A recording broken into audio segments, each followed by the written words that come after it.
Depuis une dizaine d'années, les DJ sont devenus des virtuoses qui lancent des modes qui sont aussi écoutés que n'importe quelle vedette de la scène musicale internationale. Le phénomène qui a commencé vers la fin des années 80 avec l'apparition des rave parties a pris une toute autre ampleur depuis les années 2000, notamment en raison de l'apparition des nouvelles technologies. Mais est-ce que d'être DJ, c'est un métier, un mode de vie ou un rêve devenu réalité? Notre visite dans le monde nocturne de Montréal dira.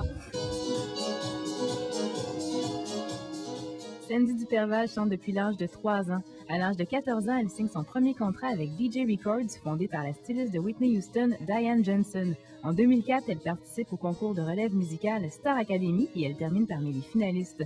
Aujourd'hui, Sandy fait vibrer les planchers de danse des clubs montréalais et elle termine actuellement sa première compilation. C'est un milieu qui est difficile parce qu'il n'est pas compris. Il ne faut pas oublier que le milieu du nightlife est nécessaire dans l'évolution de l'être humain parce que je ne veux pas les gens qui sortent, c'est un dégagement, les gens ils sortent pas juste pour « ah, je vais sortir », ils sortent parce qu'ils veulent faire évacuer quelque chose, ils veulent rentrer dans une bonne ambiance, ils veulent penser à d'autres choses. Donc, c'est nécessaire que ça subsiste, mais c'est sûr que des fois, c'est long. Un bon DJ, c'est pas nécessairement le meilleur scratcher. C'est pas nécessairement quelqu'un qui fait juste jouer les bonnes tunes. C'est une balance de plusieurs éléments. Je dirais que une formule gagnante, ce serait d'être capable de bien lire son public, le public qui vient. C'est d'avoir un bon jugement. On est parfois pris pour des jukebox ambulants, mais il ne faut pas oublier la base même d'un DJ, c'est d'éduquer, d'amener la musique à un autre niveau aussi. Donc, j'essaie à travers une soirée de faire plaisir aux gens, mais aussi de leur faire de belles surprises.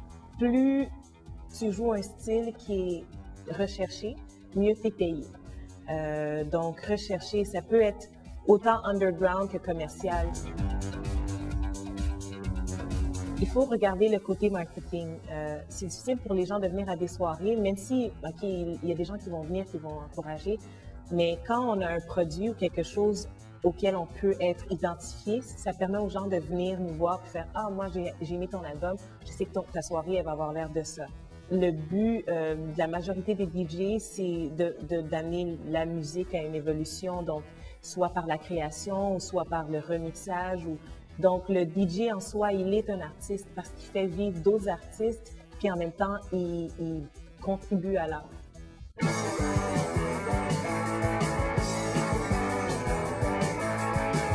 En 2003, lorsqu'il fait ses débuts à la radio sur les ondes de CISM avec les éboueurs du rock, Mathieu est initié au monde des DJ. Depuis, il répand sa passion contagieuse dans des bars tels que la Roquette, l'Escogriffe et le Salon officiel. On ne peut pas se considérer DJ et aimer un seul genre de musique. Même les DJ hip-hop, souvent les hip-hop c'est dans les chantillages. Souvent les DJ de hip-hop, ils vont avoir une collection de jazz vraiment intense. Donc c'est important de savoir de vraiment être capable de cibler tout le meilleur de tous les courants musicaux. C'est sûr qu'on se couche vraiment tard, on est tout le temps invité dans des after-parties, on est vraiment... il y a beaucoup de DJ qui tombent dans la drogue.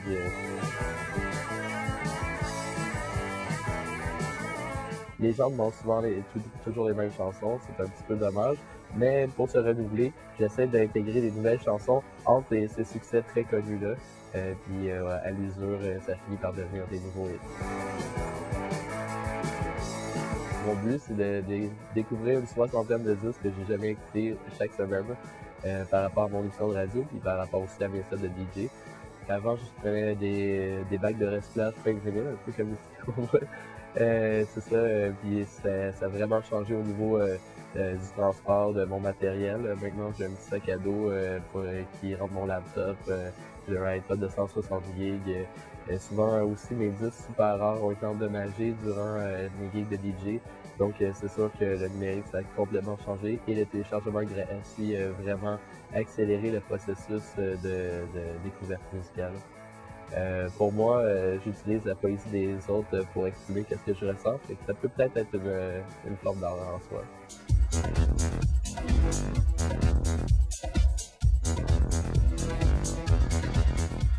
Pour nous, le plus gros du travail, c'est ce qu'on fait en dehors du club. Donc, c'est la recherche musicale, c'est l'adaptation musicale. Puis ça c'est un bon 40 heures semaine. C'est sûr que c'est devenu un métier à temps plein pour moi. Puis c'est ça qui paye mon loyer, mon épicerie, qui paye mes billes. Donc oui, c'est devenu un métier et un rêve devenu une réalité en même temps.